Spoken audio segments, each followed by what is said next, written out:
Hi, I'm Chuck Olenek. I'm a reenactor. And for 36 years, I used historical reenactment to try to bring history to life for my students and lure them into the subject and get them to think that history was cool. And to do that, I would wear the garb for whatever time period we were covering. I'd bring in artifacts that kids could handle, whether it was, authentic stuff or replicas. Teachers would call that realia or manipulatives. The music would be playing in the background that was appropriate for whatever time period we were covering, and I'd try to immerse them in the whole history experience, or try to drop them into, being part of a culture, at least for an hour. Well, I'm not in the classroom anymore, so I've been repurposing myself. And what I hit upon was a very pretentious sounding Mission Odyssey, where I visited each of the sites of Alta California. So there would be missions, asistencias, estancias, presidios, anything that would fit in that, under that umbrella. Well, I managed to visit all the missions in California, and there's a plaque that I saw at Mission San Francisco Solano. It's the end of the mission trail, except that's not the whole story, because there was a major competitor in California, and that happened to be the Russian Empire. So what I'm doing is I'm trying to track down some of the sites that the Russian American company established in Northern California. So I hope you stick with me on my journey. This time my Mission Odyssey would take me some 587 miles from Mission San Diego, or 764 miles from the Two Forgotten Missions by Yuma. Long before the Russians got interested in Northern California, there were other European explorers. In 1542, 50 years after Columbus showed up in the New World, Juan Rodriguez Cabrillo sailed along the California coast, and he was mapping everything and describing what he saw, and he's naming stuff. And he sailed not as far north as the Russian River, turned around and went back, died on the way home. But he left a logbook with plenty of information. Our second European in the area that's going to become Russian California, Sir Francis Drake. And during his expedition, his circumnavigation of the world, he ends up pulling into what most likely is Drake's Bay. And there, the Golden Hind was pulled up onto the beach in order to, be careened and have its the seams repaired in the hull. And during the 6 weeks he was there, he got along pretty well with the Miwok who lived in the area. And there was some initial suspicion, but eventually they got through that. And then he took off sometime like July of 1579. And he was supposed to have left a plaque there that basically was a possession plate, like basically a Kilroy was here type of thing. And one was handed over to historians saying, look what we found. And for decades people thought it was authentic, and turned out to be too good to be true. Okay, we're going to jump ahead a little over 200 years for a moment. Drake's Bay is going to get named Drake's Bay by a British explorer named George Vancouver. I'll let you figure out which island he got named after himself. And he was known for documenting a lot about what was going on in Alta California under the Spanish.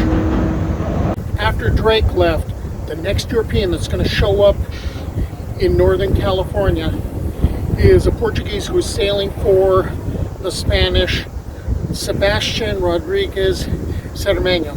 And he is sailing or piloting one of the Manila galleons from the Philippines, and there's all sorts of silks and porcelain, and there's all this really cool cargo. And he sails along the coast of Northern California, and he anchors at Drake's Bay, and he, like Drake, is getting along well with the Miwok there. A huge storm comes up, sinks his ship, and all the cargo is lost. So what ends up happening is Cermeño ends up building a much smaller ship. Didn't need to be big because he doesn't have any cargo anymore. And he and his crew sailed this, it was called the San Buenaventura, and they sailed that to Mexico. But now, he had been another European that had been in Northern California and in what is going to become Russian California. Our next European that's going to be sailing along the Northern California coast is Sebastian Vizcaíno. He's doing this in 1602. And he's got Cabrillo's old logbook with the descriptions and maps and the names of things that Cabrillo had assigned. Well, Vizcaíno's going to be sailing up the coast. He's going to be renaming everything. His names are actually going to stick. His contribution to the knowledge about what's going to become Russian California, he's going to be the first European to find Bodega Bay. And he's also going to continue to sail up the coast, but around Mendocino he turns around because a lot of his crew are sick, they're dying, they've got scurvy, they're going home.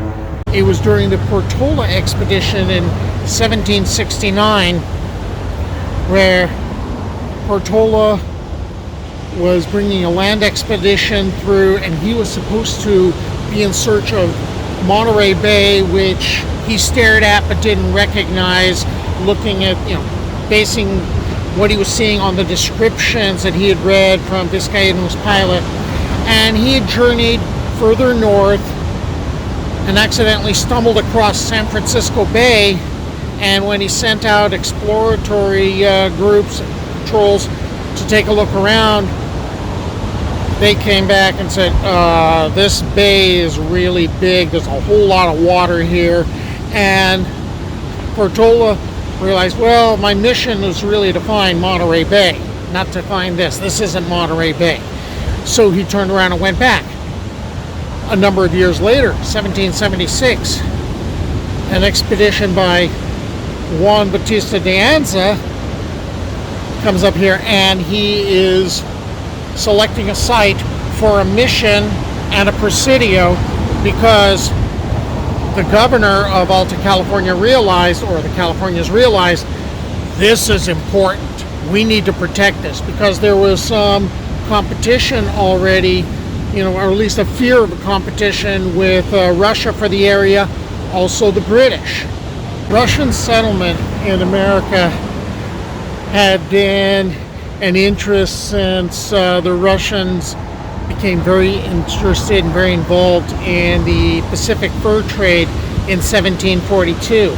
In 1803, the Russian-American Company, or the RAC, made a deal with an American Captain O'Kane, and they went into a partnership. And what the Russians provided were Aleut hunters. What O'Kane provided was a ship to take those hunters further south, and what they would be doing is they would be poaching furs in Spanish waters. And this partnership would go on for a good 20 years. and the profits were to be split. In 1805, Count Nikolai Rezánov, Chamberlain to the Tsar, visits the Russian-American company sites in Alaska, and he sees the deplorable living conditions and the lack of food, and people are dying of scurvy. And what he decides to do is to go south to Alta California and see what he can do as far as procuring supplies. There's a bit of a problem here because Alta California is ruled by Spain, and Spain has absolutely no desire to deal with outsiders. But he ends up going, and when he arrives, his people are very impressed. They're sailing under the guns of the Presidio, and he goes to the Presidio with the doctor who is along for the ride, who is the diarist for this expedition, and one of his officers, and he meets the commandante, Don Argüello, and there's a problem. Rezánov doesn't speak Spanish. Argüello doesn't speak Russian. But they end up having a solution of having the doctor and Padre Uria, they both know Latin. So they're communicating that way, and it gets very complicated. And Rezánov presents his case, and he actually kind of puffs things up a bit and says that the Tsar told him to come do this thing. So this is like all very official, which isn't entirely true. Well, it turns out that Argüello's people are pretty much all saying not it, because they don't want to be the ones to take responsibility for making a serious decision. They basically sent that off to Mexico City. It's like, let them decide what to do about the Russians. Well, that means that Rezánov is now playing for time. He's trying to delay, and he's waiting for an answer. Well, while he's stalling, the doctor who came with him is visiting the different missions in the Bay Area, and he's writing a lot of stuff down, very vivid descriptions about how industrious the Padres were. And in the meantime, one of the officers that Rezánov brought with him, he's kind of cruising around the northern part of the bay, and he's noticing Spanish don't have any defenses built here. This is pretty much ours for the taking if we really work it right. Well, now here's Rezánov still playing for time, and now he lays eyes upon Maria Concepción Argüello. She's the daughter of the commandante. And he and Concha, as she was known, or Conchita, they begin paying attention to each other, and this causes all sorts of gossip, because the California society was very tight-knit, very class-conscious, and they were aghast at what was happening. And they danced together at balls, they spoke to each other, although I can imagine they didn't understand each other's language, which meant they had to have the doctor and Padre Uria translating, which is something like straight out of middle school of, hey, talk to her friend and ask if she likes me. And people were aghast at what was going on because, first of all, Concha is Spanish. Rezánov is Russian. They represent two empires that are rivals. And now we have another factor. Concha is Catholic. Rezánov is Eastern Orthodox. So, that's an issue. And let's throw in, he's 42, she's 15. Okay? So that probably didn't sit well with some people. But eventually, Rezánov gets around to proposing, and it's going to be accepted. It's going to work out. Except that what Rezánov has to do, because he's a high-ranking Russian, he has to go back to St. Petersburg and he has to get permission, from the Tsar to be able to marry this foreigner. But there's also another thing of writing letters to the Pope and trying to convince the Patriarch that this is an okay thing. And what Rezánov ends up doing is he ends up